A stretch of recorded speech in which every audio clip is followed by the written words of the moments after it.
Voici, ils seront confondus, ils seront couverts de honte, tous ceux qui sont irrités contre toi. Ils seront réduits à rien, ils périront ceux qui disputent contre toi. Ésaïe 41, 11. En tant qu'être humain, nous sommes très craintifs, mais cependant nous devons affronter de sérieux obstacles durant notre marche chrétienne. Toute crainte ou difficulté, qu'elle nous vienne sous la forme d'une tentation, d'une épreuve ou d'une souffrance, nous apparaît comme une montagne. Mais la promesse du verset 16 demeure, tu les vanneras et le vent les emportera.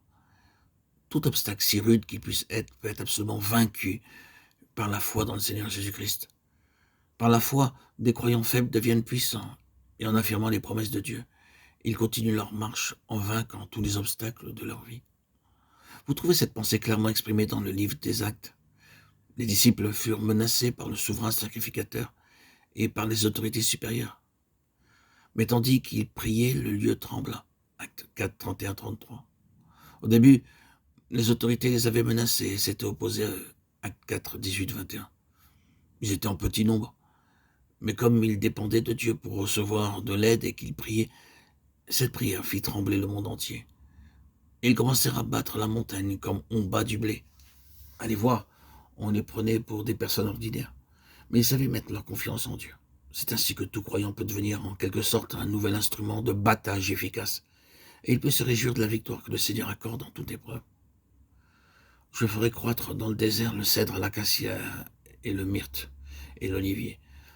Je mettrai dans le lieu stérile le cyprès, le pin et le buis ensemble, afin qu'ils voient et qu'ils sachent et qu'ils considèrent et qu'ils comprennent tous ensemble que la main de l'Éternel a fait cela, et que le Saint d'Israël l'a créé.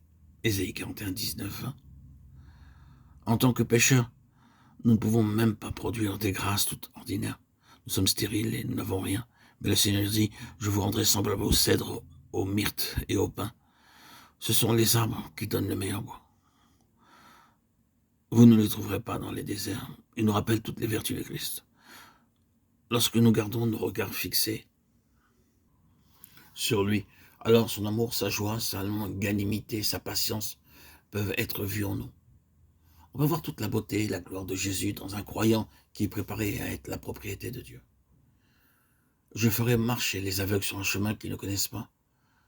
Je les conduirai par des sentiers qu'ils ignorent. Je changerai devant eux les ténèbres en lumière et les endroits tortueux en plaine. Voilà ce que je ferai.